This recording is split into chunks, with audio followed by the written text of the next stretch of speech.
இன்னைக்கு அம்மா இருந்திருந்தாங்கன்னா தமிழகத்துல மீண்டும் திராவிட முன்னேற்ற கழக ஆட்சியே வந்திருக்காது. ஏன்னா 2016 ஆண்ட கட்சி மீண்டும் அதிமுக ஆட்சியை கொடுத்து தான் மறையும் பொழுது கூட அதிமுக ஆட்சியை மக்களுக்கு கொடுத்து தான் அம்மா மறைந்தாங்க.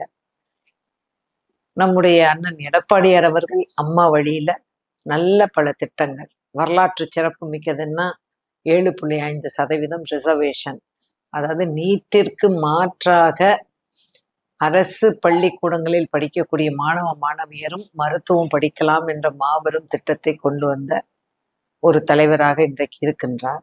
ஆனா அம்மா இருந்திருந்தால், அம்மா என்ற ஒரு ஆளுமை இருந்திருந்தால் இந்நேரம் திமுக இல்லாமல் இருந்திருக்கும் என்பதும், மீண்டும் அம்மா நினைவோடு வர இருக்கின்ற இந்த தேர்தலில் அண்ணன் எடப்பாடியார் தலைமையில் திமுகவை ஓட ஓட விரட்ட வேண்டும் என்பதுதான் அம்மாவுக்கு நாங்கள் காலடியிலே சமர்ப்பிக்கக்கூடிய ஒன்றாக அந்த வெற்றி என்பது இருக்க வேண்டும் என்பதுதான் வேண்டுதலாக இருக்கின்றது.